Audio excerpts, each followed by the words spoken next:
para el mundo entero, transmite Toscana Estéreo, emisora online con proyección mundial. Toscana Estéreo, rumbo al mundial. Voces que cantan ritmo inmortal. El sueño vive hoy. El fútbol, el mayor espectáculo del mundo.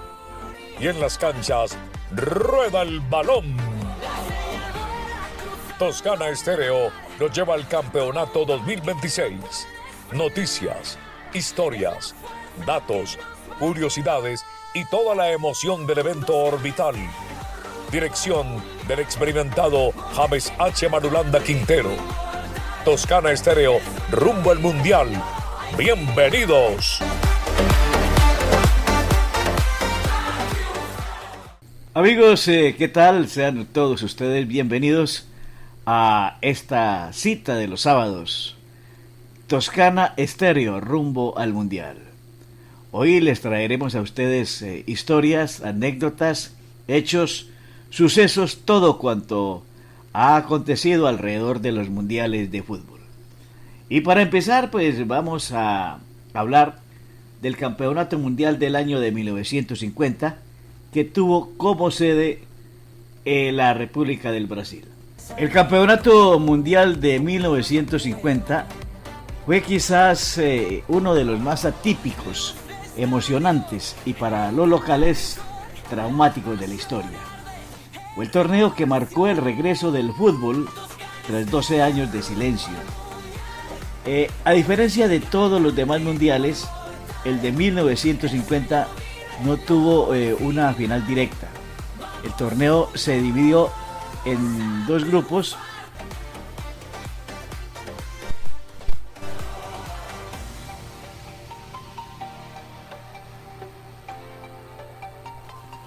Y los 4 ganadores pasaron a una liguilla final. Todos contra todos. El campeón sería quien sumara más puntos en esta fase final. Curiosamente, el destino quiso que el último partido de esa liguilla fuera entre Brasil y Uruguay, funcionando como una final de facto. Brasil llegó al último partido contra Uruguay, necesitando solo un empate para ser campeón. El ambiente en el estadio de Maracaná era una fiesta total, ante unos 200.000 espectadores. Brasil se adelantó con gol de Fiaca. Sin embargo, Uruguay remontó con goles de Juan Alberto Echafino y el histórico remate de Alcides Giglia al minuto 79. El resultado, Uruguay ganó 2-1 y se coronó campeón del mundo por segunda vez. La frase simbólica, Giglia diría años después: solo 3 personas han silenciado el Maracaná: el Papa, Frank Sinatra y yo. La selección de la India se retiró del torneo, aunque se dice popularmente que fue porque la FIFA no les permitió jugar descalzos. La realidad fue más compleja: falta de presupuesto y poco interés en el mundial comparado con los Juegos Olímpicos. Estados Unidos, un equipo de amateurs, venció 1-0 a Inglaterra. Los inventores del fútbol, fue tal la sorpresa que algunos periódicos ingleses pensaron que el resultado era un error de teletipo y publicaron que Inglaterra había ganado 10-1. Argentina no estuvo en el torneo por diferencias políticas y deportivas con la Confederación Brasileña de Fútbol. La selección argentina decidió no participar. Sigamos hablando entonces de este torneo. La historia de Alcides Edgardo Giglia es la del hombre que cometió el crimen más grande en la historia del fútbol brasileño. Fue el autor del gol que sentenció el 2-1 definitivo el 16 de julio de 1950, silenciando a un país entero que ya se sentía campeón. Brasil venía de golear 7-1 a Suecia y 6-1 a España, y solo les bastaba un empate para ser campeones. La prensa brasileña ya había impreso periódicos que decían Brasil campeão y se habían vendido miles de camisetas con el título. Uruguay, en cambio, llegaba tras un empate sufrido con España y una victoria apretada con Suecia.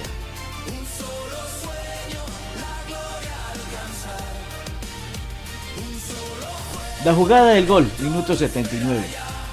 Lo curioso es que Giglia hizo la misma jugada 2 veces, pero con destino final. El primer gol, el del empate, Giglia desbordó por la derecha, superó al defensa Bigode y lanzó un centro atrás para que Chiafino rematara al ángulo 1-1.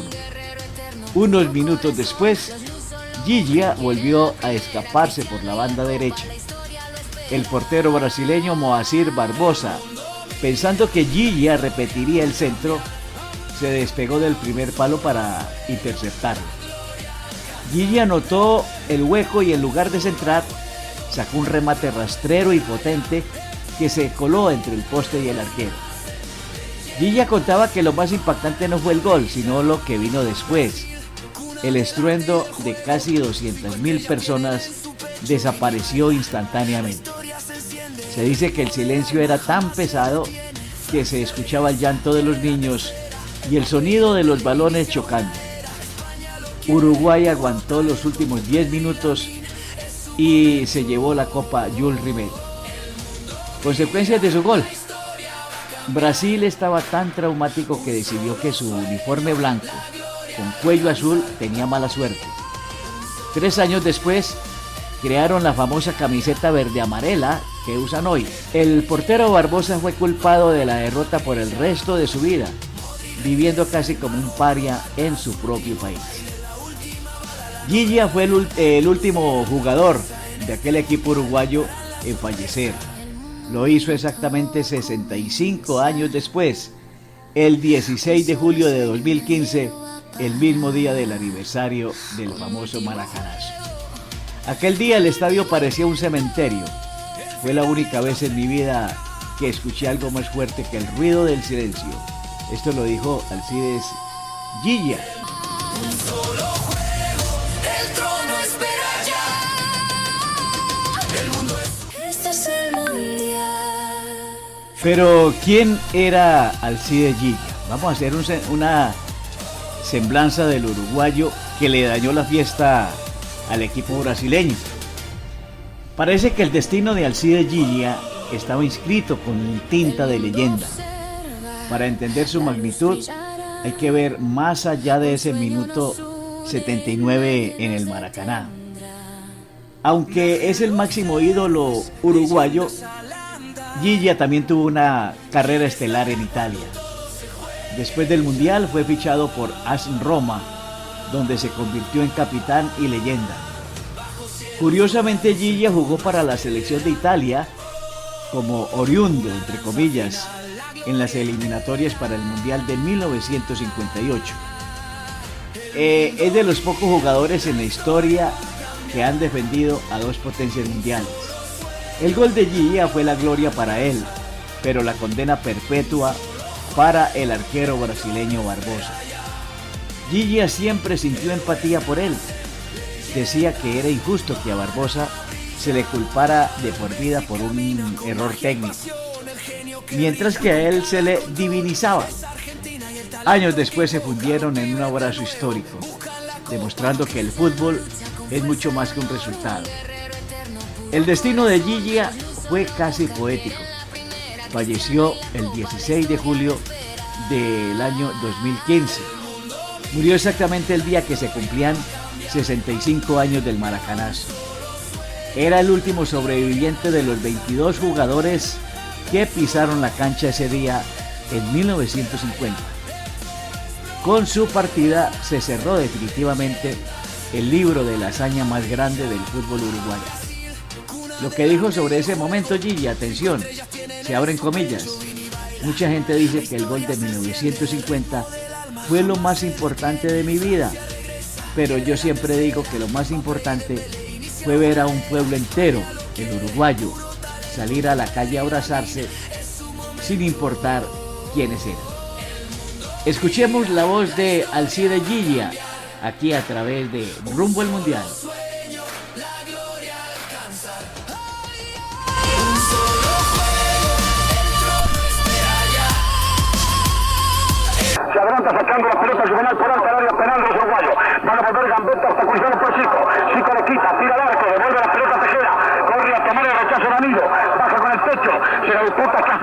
Esta vez la camina para Jair tira al área, devuelve la pelota Tejera, viene también Míguez a la defensa, la para Míguez, se apoya Julio Pérez, se va adelante Pérez con la pelota esperando que se coloque Villa, Julio Pérez sigue atacando, apoya Guilla Pérez, Pérez avanza, le cruza la pelota Guilla se le escapa de gol, avanza el veloz portero derecho uruguayo, entra a tirar, tira,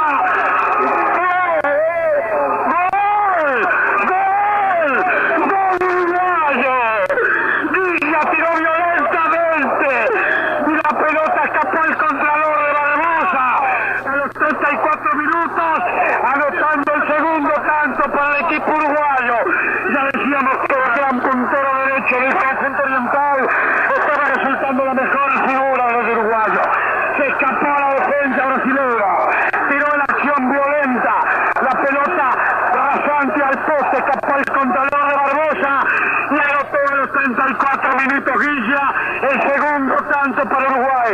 Uruguay 2, Brasil 1, autor del tanto Guilla a los 34 minutos.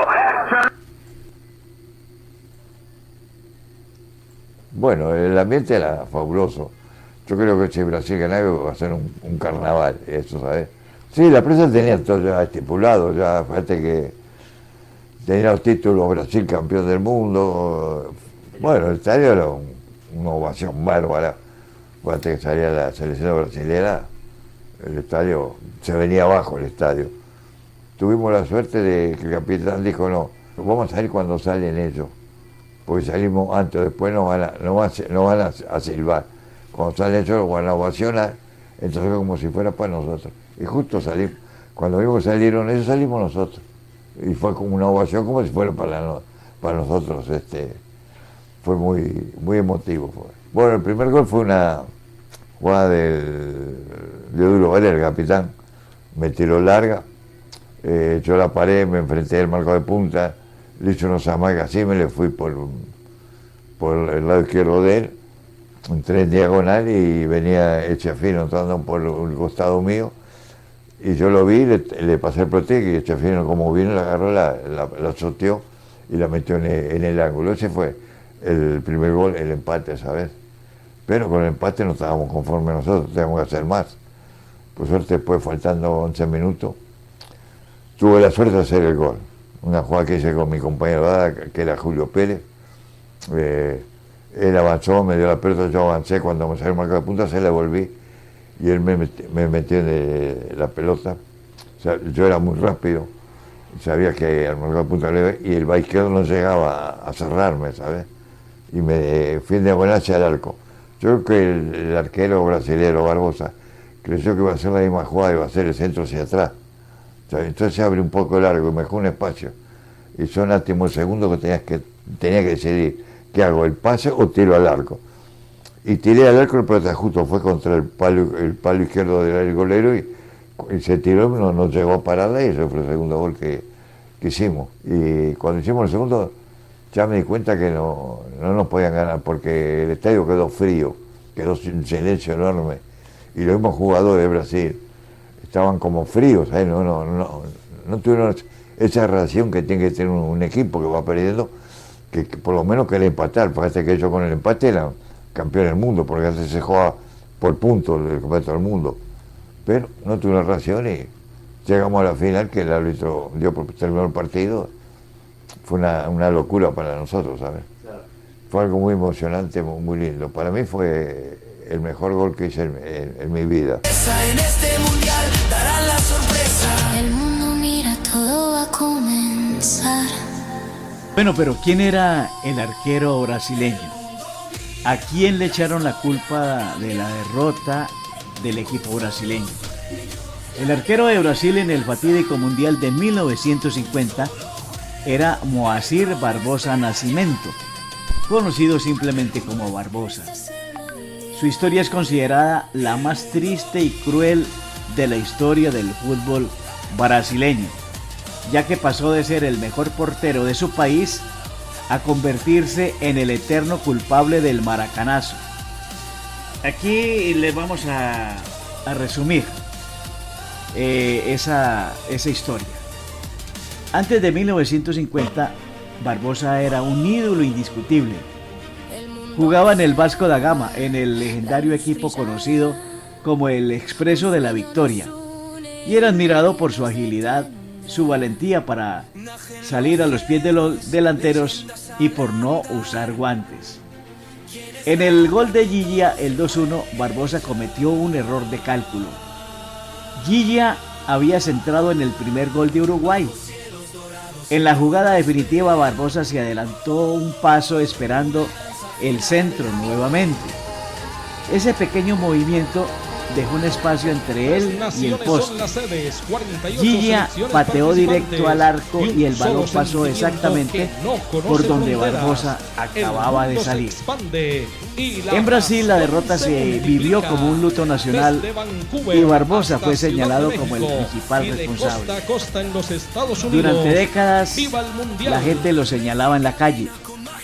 Él mismo contó que una vez en un mercado en 1970 una mujer lo señaló y le dijo a su hijo: mira, ese es el hombre que hizo llorar a todo Brasil.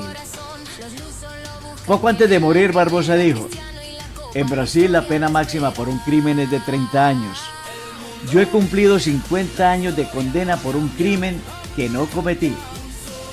En 1963, los directivos del Maracaná decidieron cambiar los arcos de madera por unos de metal. Le regalaron los postes de madera de 1950 a Barbosa.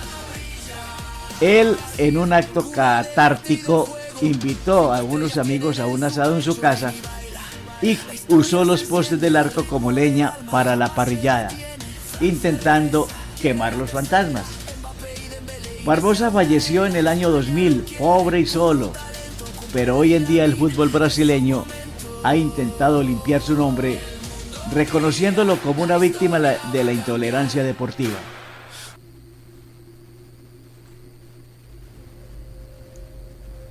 Hoy se cumplen 71 años del Maracanazo, la victoria de Uruguay por 2-1 sobre Brasil en su casa en el Mundial 1950, en un estadio con 174.000 espectadores, cifra récord hasta el día de hoy. El arquero Barbosa, principal apuntado de la derrota, pasó a ser la persona más odiada del país. Lo apuntaron como el responsable del segundo gol y nunca lo perdonaron. Se retiró llorando y ante miles de insultos en la salida del estadio. No podía salir de su casa y fue declarada persona no grata en su propia tierra. Quiso visitar a la selección que se preparaba para la Copa del Mundo del 94, pero no pudo porque no lo dejaron entrar. Ese hombre trae mala suerte, dijeron. Él afirmó en muchas entrevistas: la pena más alta en mi país por cometer un crimen es de 30 años. Yo llevo 45 pagando por un delito que no cometí. Moacir Barbosa falleció en marzo del 2000, en la pobreza y totalmente olvidado por su país. Cuentan que casi nadie fue a su entierro. Un simple jugador de fútbol que intentó hacer su trabajo de la mejor manera, pero se equivocó y lo pagó demasiado caro.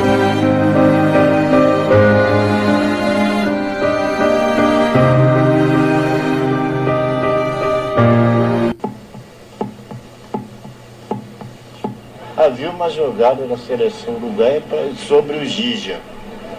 Então essa jogada era lançar ele e ganhava no bigode da corrida, depois cruzava e os homens que vinham de trás é que cabeceavam ou chutavam. Mas numa dessas aí ele pegou no contrapé e eu esperando que ele fosse repetir, eu fui. Quer dizer, ele pegou no contrapé, agora entrou no campo. Paciência. Bien, ahí teníamos entonces la voz de Moacir Barbosa, el cancerbero al cual se le adjudica la derrota del Brasil con ese gol de Gigia, ya finalizando el compromiso. Cuando faltaban solamente 11 minutos, vino ese fatídico gol que no le permitió a Brasil coronarse campeón en ese Mundial de 1950. Algunos datos destacados del Mundial fueron las goleadas que se presentaron. La paliza uruguaya, el 8-0 de Uruguay a Bolivia, es hasta hoy una de las mayores goleadas de la historia en los mundiales de fútbol. Solo se jugó ese partido en su grupo tras la retirada de Francia. En la fase final, Brasil parecía invencible. Le anotó 13 goles en apenas 2 partidos a las potencias europeas, Suecia y España. Por eso, el mundo entero quedó en shock cuando perdieron el título ante Uruguay en el famoso Maracanazo 1-2. El delantero brasileño Ademir terminó como el máximo goleador del torneo con 8 o 9 goles. La cifra varía según registros históricos, anotando 4 de ellos tan solo en el partido contra Suecia.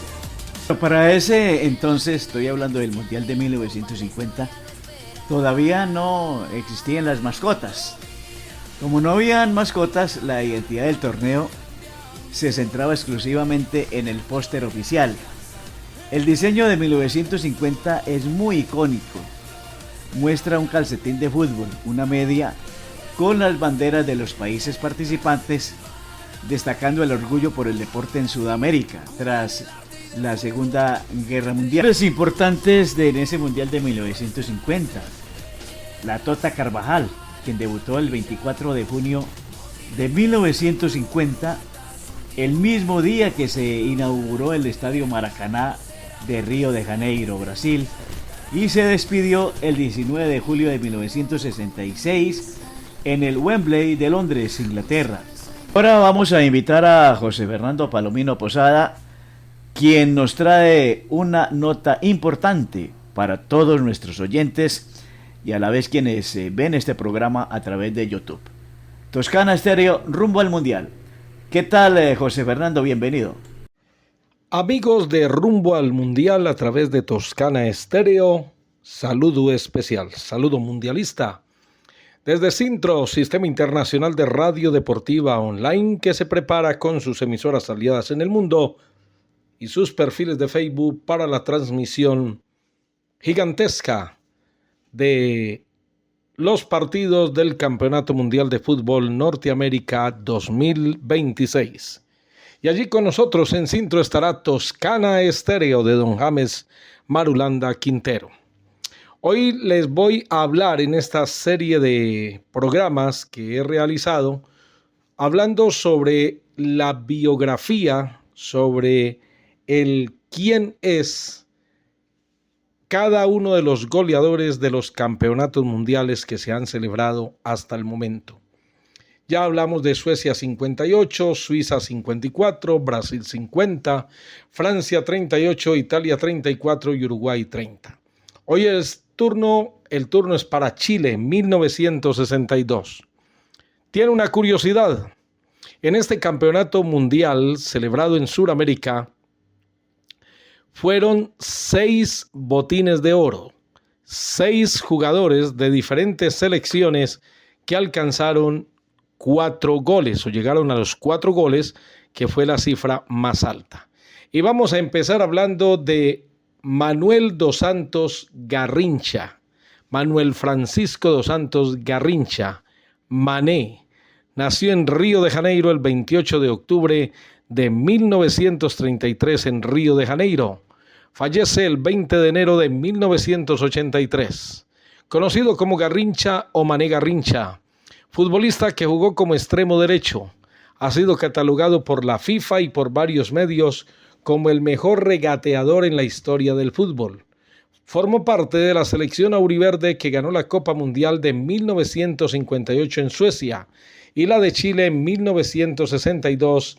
En la segunda ocasión fue elegido como el mejor jugador.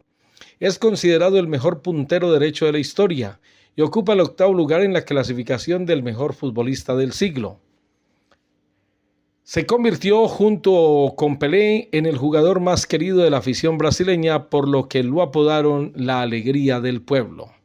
Garrincha, el 14 de diciembre de 2020, ya fallecido, fue incluido como extremo derecho en el segundo Dream Team histórico del Balón de Oro. Nació, como ya lo dijimos, en Río de Janeiro en 1933. Garrincha es el nombre de un pájaro que vive en las selvas de Mato Grosso en Brasil. Dicha ave es veloz y torpe, por lo que suele ser cazado con mucha facilidad.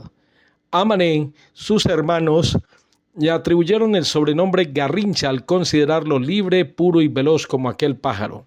Garrincha era sambo, tenía los pies girados 80 grados hacia adentro, su pierna derecha 6 centímetros más corta que la izquierda y la columna vertebral torcida, asuntos que se agravaron por una severa poliomielitis. De pequeño lo operaron sin éxito para curarle la anormalidad de las piernas, las que le sirvieron para confundir a sus rivales, amagando entonces jugar para un lado e irse para el otro. Los médicos no le diagnosticaron un gran futuro deportivo. Contrariándolos, aprendió a jugar al fútbol y esa resultó ser su mayor virtud. El psicólogo del seleccionado brasileño, el profesor João de Carvalho, consideraba que Garrincha era un débil mental, no apto para desenvolverse en un juego colectivo. Dio sus primeros pasos futbolísticos en el equipo de la empresa textil en la que trabajaba. Su primer equipo profesional fue el Botafogo de Río de Janeiro, club en el que cumplió su más brillante labor desde 1951 a 1966. En este club obtuvo 3 títulos. Fue elegido el mejor jugador del mundo en 1962. En 1967 pasó al Corinthians de Sao Paulo.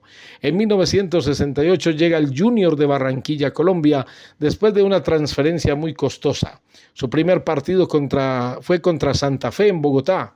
Fue en el estadio Romelio Martínez de Barranquilla, que se vio repleto de público para verlo jugar. Luego, en el mismo 1968, pasó al Flamengo. En 1971 fue contratado por el Red Star de París de Francia y en 1972 jugó en Olaria de Río de Janeiro, club en el que cerró su carrera deportiva. Participó en 3 Copas Mundiales de la FIFA, Suiza 58, Chile 62 e Inglaterra 66. Y obtuvo el primer puesto en las 2 primeras. En Suecia formó la delantera junto a Pelé, Didi, Babá y Mario Zagallo. Jugó con la selección 60 partidos, de los cuales ganó 50 y empató 7, ganó 52 y perdió solo 1, el cual fue su último partido con Brasil en el Mundial de Inglaterra. El dato llamativo es que Brasil nunca cayó con Garrincha y con Pelé, jugando juntos con la verde amarela. Murió el 20 de enero de 1983 en Río de Janeiro. Tenía 49 años, estaba muy joven, por congestión pulmonar, pancreatitis y pericarditis. Todo dentro del cuadro clínico del alcoholismo crónico, según los informes médicos. Su velatorio se realizó en el Estadio Maracaná y su ataúd fue cubierto con una bandera del club que lo vio brillar, el Botafogo. Fue enterrado en el cementerio de Pau Grande. Su epitafio dice: aquí yace en paz la que fue la alegría del pueblo, Mané Garrincha. En 2017 sus restos fueron desaparecidos en medio de un confuso trámite en ese cementerio y aún permanecen sin ser hallados. Manuel dos Santos Garrincha, uno de los goleadores del Campeonato Mundial de Chile 1962. Hablemos ahora de Florian Albert, jugador perteneciente a la selección de Hungría. Nació en Herceg-Szentó el 15 de septiembre de 1941 y murió en Budapest el 31 de octubre de 2011 a los 70 años de edad. Este hombre fue futbolista y entrenador de la selección de Hungría. Fue delantero toda su carrera en el mismo club, el Ferencvárosi Torna Club, desde 1958 hasta 1974. Albert Florian siempre se destacó por su juego colectivo, por su gran pegada con ambas piernas y por su increíble visión de juego. Además de ser un jugador muy deportivo, nunca recibió una tarjeta roja. Como entrenador también estuvo solo en un club, el Al-Ali Benghazi de Libia, pero en 2 etapas distintas. Fue nombrado mejor futbolista europeo de 1967, ganando el Balón de Oro. Albert falleció la mañana del 31 de octubre de 2011, después de haber sido hospitalizado 2 semanas antes por problemas cardíacos y haber sido operado el 28 de octubre en un hospital de Budapest. Fue internacional con la selección de Hungría, con la que jugó 75 partidos internacionales, anotando 31 goles. Con la selección de su país disputó varias competiciones internacionales. Fue uno de los goleadores de la Copa Mundial de Fútbol Chile en 1962, al anotar 4 goles, empatando con Dražan Jerković, Garrincha, Babá, Valentín Ivanov y Lionel Sánchez. También alcanzó la medalla de bronce en los Juegos Olímpicos de Roma 1960 junto con la selección húngara y jugó 2 mundiales, Chile en 1962 e Inglaterra 1966. Los goleadores de Chile 1962 en rumbo al mundial, con su narrador deportivo José Fernando Palomino, de Sintro para Toscana Estéreo. Felicidades para todos. Chao, chao.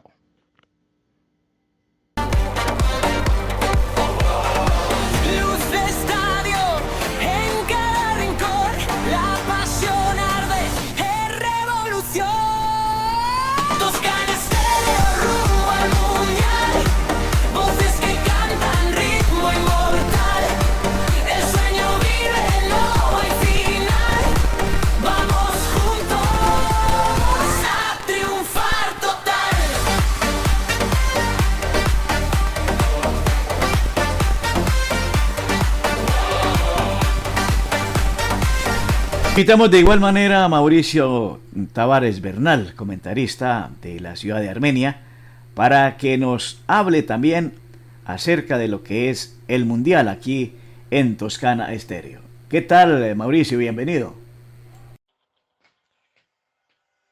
Y este es el evento más importante a nivel mundial, la Copa del Mundo FIFA 2026, que se va a realizar en 3 países simultáneamente: Estados Unidos, México y Canadá.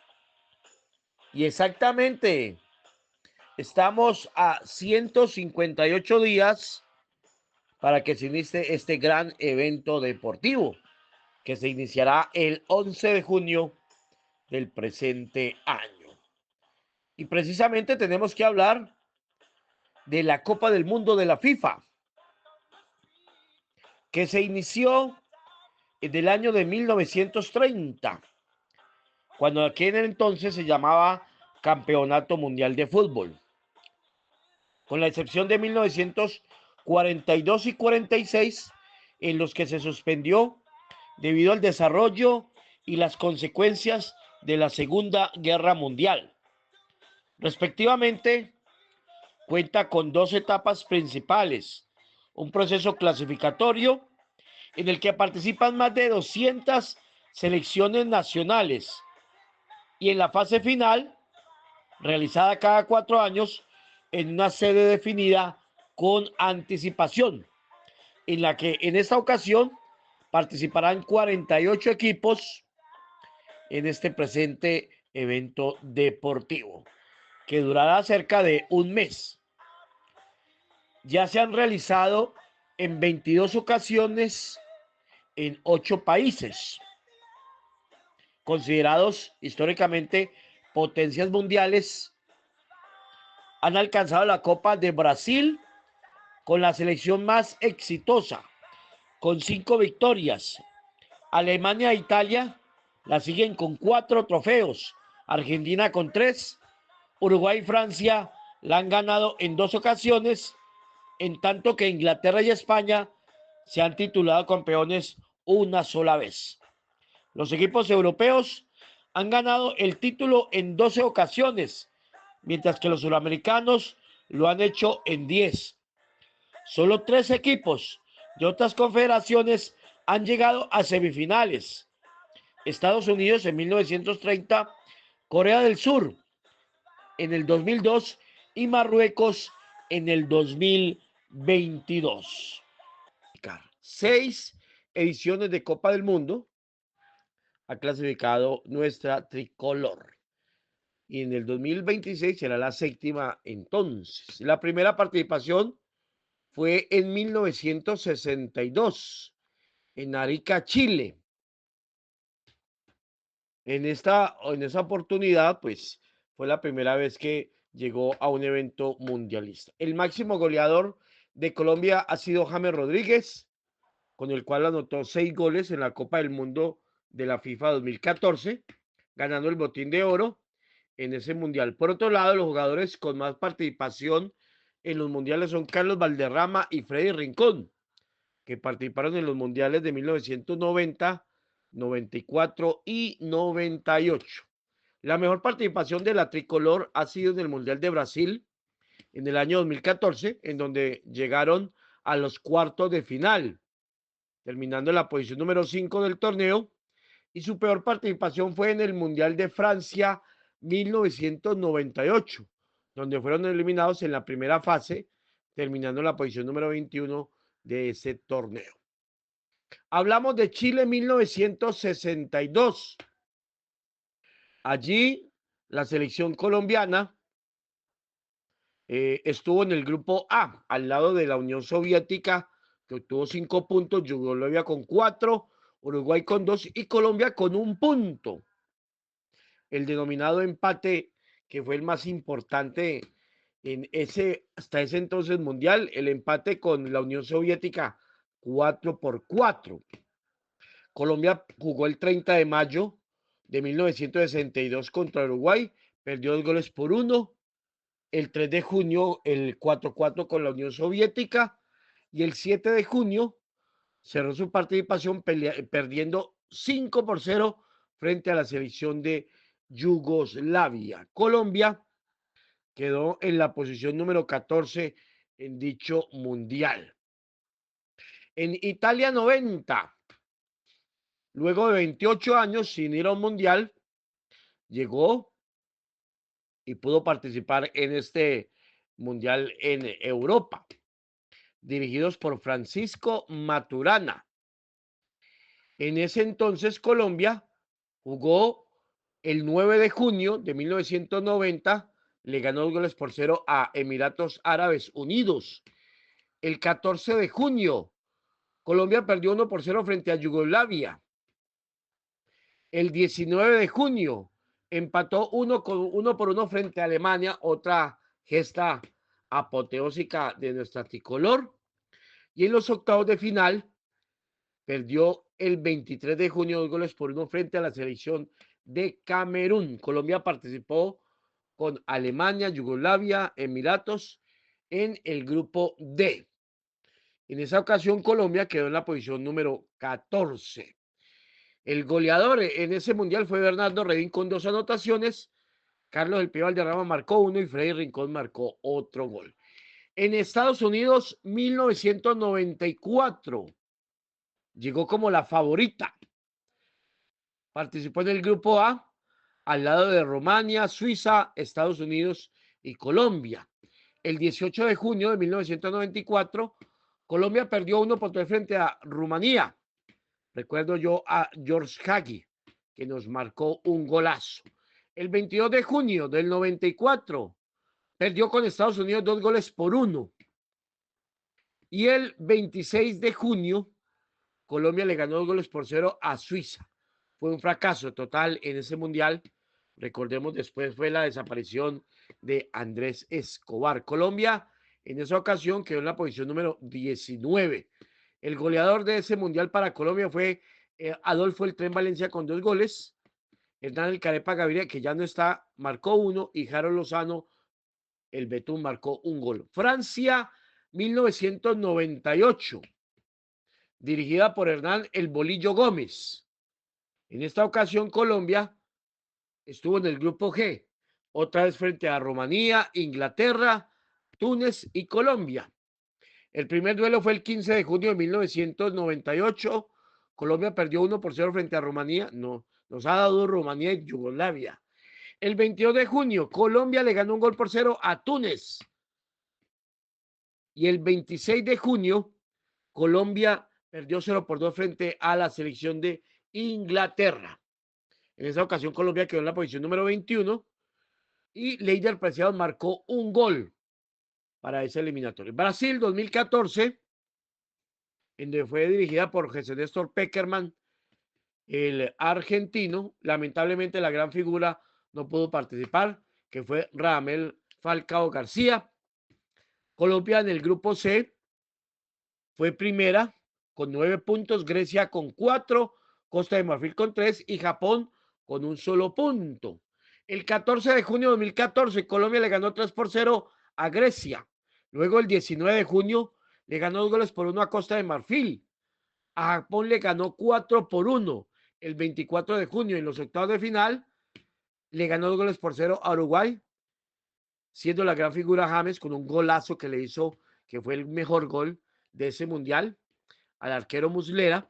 Y en los cuartos de final, Colombia perdió 2-1 frente a la selección de Brasil el 4 de junio.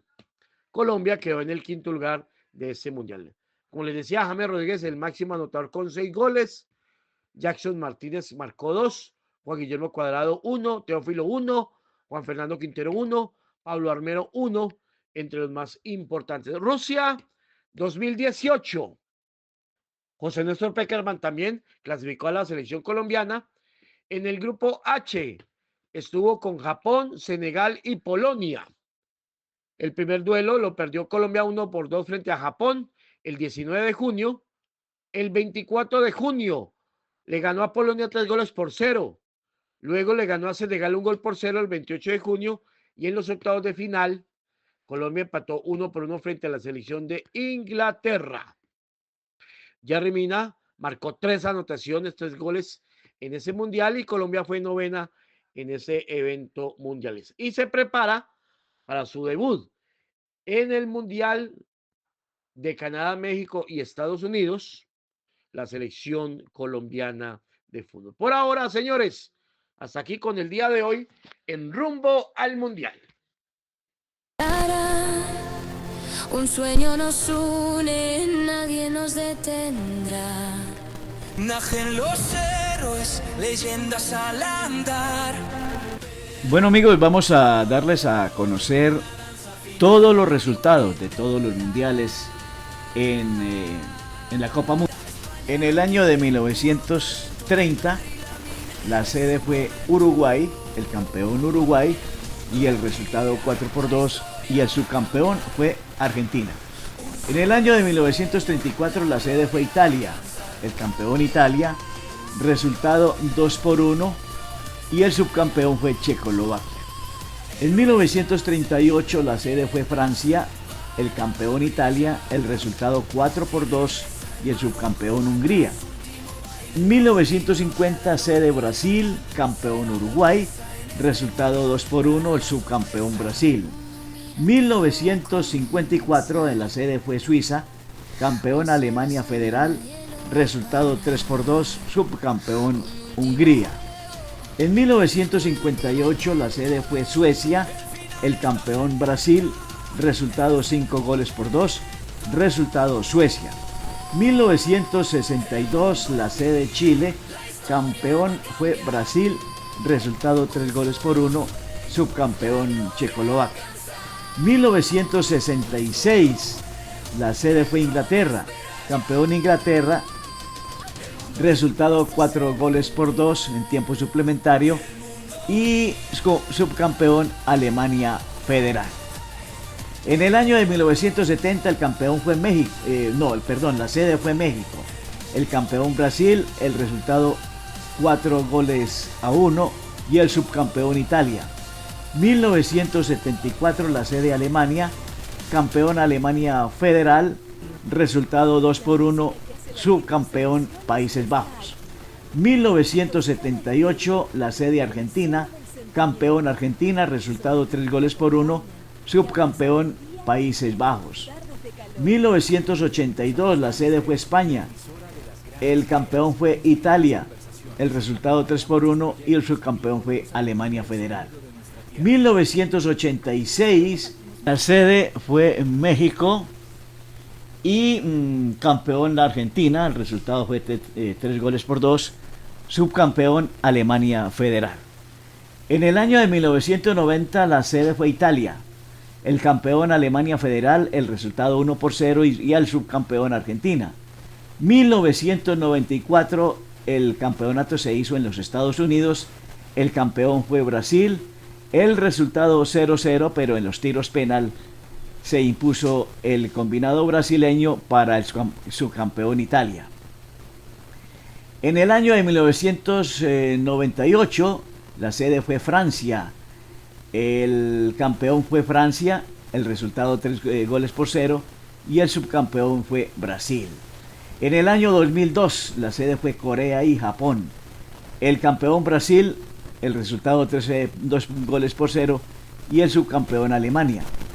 En el año 2006 la sede fue Alemania, el campeón fue Italia, el resultado de la final 1-1, 5-3 en los tiros penal. El subcampeón fue Francia.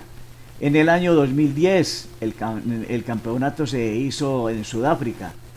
El campeón fue España, el resultado 1-0 en tiempo suplementario. Y el subcampeón fue Países Bajos. En el año 2014 la sede fue Brasil, el campeón fue Alemania, 1-0 el resultado en tiempo suplementario, y el subcampeón fue Argentina. En el año 2018 la sede fue Rusia, el campeón fue Francia, se impuso 4-2 en la final, y el subcampeón fue Croacia.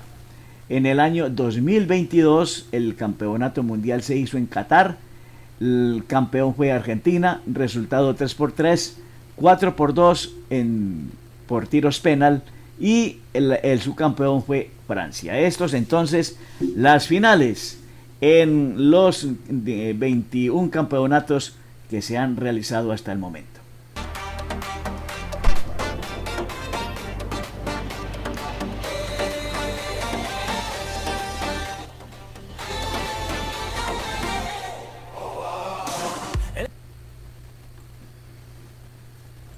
Estamos llevándoles a ustedes Toscana Estéreo rumbo al Mundial. Todos los sábados a partir de las 4 de la tarde les estamos llevando lo mejor de la Copa Mundo, naturalmente a través de Toscana Estéreo. Vamos a hablar de las Copas del Mundo, en donde Colombia pues ha jugado 22 partidos. En Chile, en el año de 1962, logró un empate, el histórico 4-4 ante la URSS, y 2 derrotas. En Italia, 1990, obtuvo una victoria ante Estados Unidos, un empate ante Alemania y 2 derrotas. Alcanzó octavos. En los Estados Unidos, 1994, tuvo una victoria y lo consiguió ante Suiza y 2 derrotas. En Francia, 1998, una victoria ante Túnez y 2 derrotas. En Brasil 2014 obtuvo 4 victorias y 1 derrota en cuartos de final, la mejor posición, quinta. En Rusia 2018 2 victorias, 1 empate, caída en penales y 1 derrota. Esto en octavos de final. A lo largo de sus 6 participaciones en los mundiales, 18 jugadores colombianos han logrado marcar al menos un gol. La lista la encabeza James Rodríguez, quien con sus 6 goles en Brasil 2014 no solo es el máximo artillero del país, sino que fue la bota de oro de aquel torneo. Máximos goleadores: James Rodríguez, 6 goles, todos en Brasil en el año 2014. Yerry Mina alcanzó 3 goles, todos de cabeza en Rusia en el año 2018. Bernardo Redín, 2 goles en Italia 1990. Adolfo El Tren Valencia, 2 goles en los Estados Unidos en 1994. Jackson Martínez alcanzó 2 goles en Brasil 2014. Juan Fernando Quintero, 2 goles, todavía hay gente, 2 goles, 1 en 2014, 1 en 2018. Es el único colombiano en marcar en 2 mundiales distintos. Y Juan Guillermo Cuadrado, 2 goles, 1 en 2014, 1 en 2018. Jugadores con un gol: Chile 1962, Francisco Zuluaga, Germán Aceros, Marcos Col, gol olímpico, Antonio Rada y Marino Klinger. Italia 1990, Carlos El Pibe Valderrama y Freddy Rincón.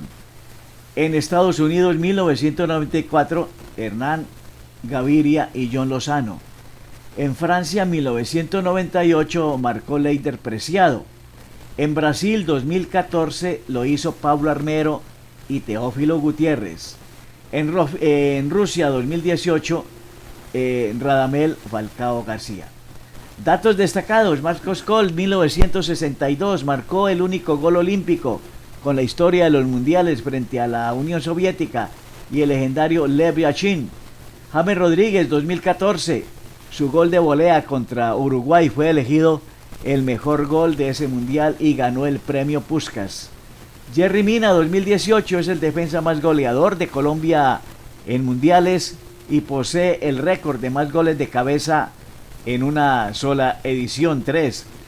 Radamel Falcao en el 2018, tras perderse el mundial de 2014 por lesión, logró su único gol mundialista frente a Polonia en Rusia. Recordemos el gol alcanzado por James Rodríguez ante Uruguay en el mundial de 2014, aquí a través de Toscana Estéreo, rumbo al mundial. Corto cuadrado, dejó el Barratas para ver Aguilar, lo tiene Benito Aguilar, deja el Barratas intentando con Jackson Martínez, vuelve a ver Aguilar, toca atrás para James, mete un rebote, ¡qué golazo! ¡Gol de Colombia! ¡Gol de Colombia! ¡Gol de Colombia! ¡Gol de Colombia!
Gustavo Alfaro en el gol Caracol. Profesor Alfaro, gol de crack. Sí, gol de crack en la cancha del Maracaná, donde pelea.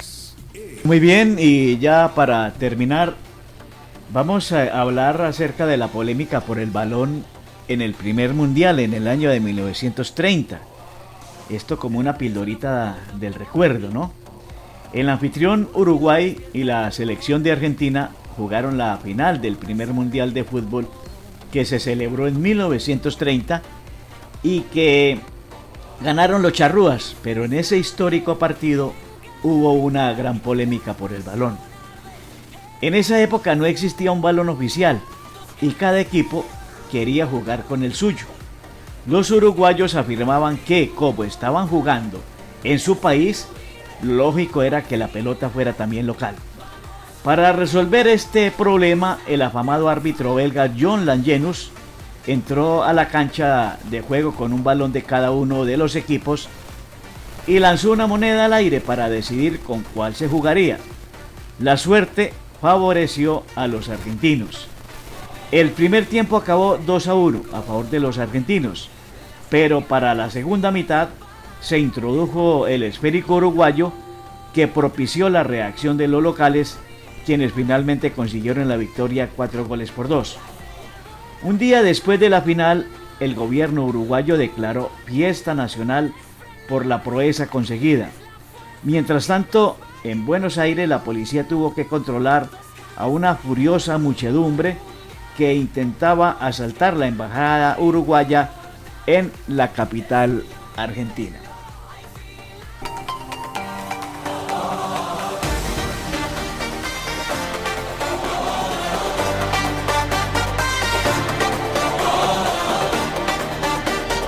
Bien amigos, y aquí termina por hoy Toscana Estéreo, rumbo al mundial.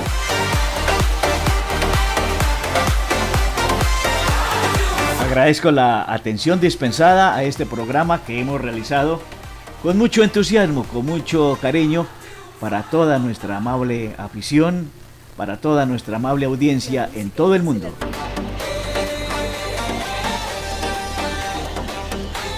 Mi agradecimiento sincero para José Fernando Palomino Posada, siempre al pie de la jugada. Un rugido que despierta el fervor. A Mauricio Tavares Bernal,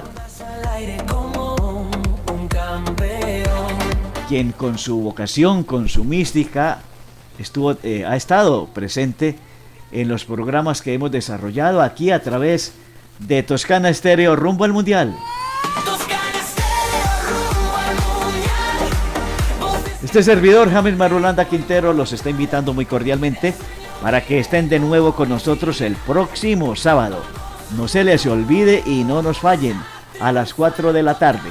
Además, lo pueden también ver y escuchar a través de YouTube, la aplicación que está diseñada precisamente para este programa Toscana Estéreo rumbo al Mundial.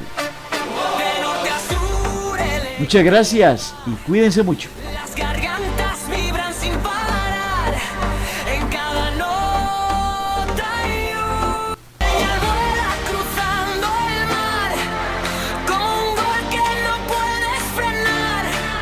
Es la fuerza que nos va a llevar. Toscana Estéreo rumbo al Mundial. Voces que cantan ritmo inmortal. El sueño vive, no hay final. Vamos juntos a triunfar total. Termina el encuentro. Por hoy, Toscana Estéreo rumbo al Mundial. Próximo partido, los sábados a las 4 de la tarde. Estén con nosotros y disfruten, entérense y vivan cada jugada con los mejores. Toscana Estéreo rumbo al Mundial. Los esperamos.